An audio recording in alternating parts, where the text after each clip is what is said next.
Ang maayos na kalusugan ay napaka-importante rin sa buhay ng mga nakatatanda.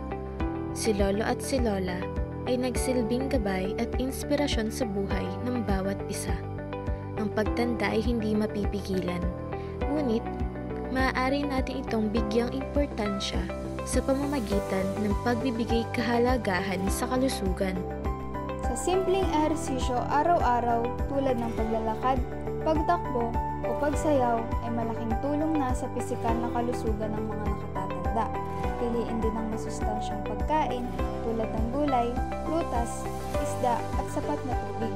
At huwag kalimutan magpatingin sa health center para sa regular na check-up upang mapanatiling malusog ang pangatawan.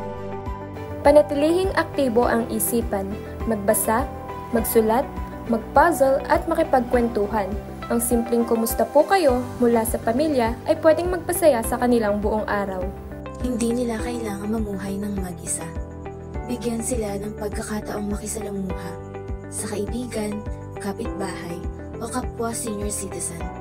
Ang tawanan at kwentuhan ay gamot din sa lungkot. Ang pananampalataya ay nagbibigay ng lakas at kapayapaan sa pamamagitan ng pagbibigay ng suporta sa kanilang advokasya, katulad na lamang ng panalangin, pagdinilay at pagdalaw sa misa. Ito ay nagbibigay daan at liwanag sa kanila araw-araw. Sa simpleng pag-aalaga at pagmamahal, matutulungan natin sina lolo at lola na mamuhay ng masigla, masaya at may saysay. Alalahanin natin, masiglang lolo at lola, mas masaya ang buong pamilya.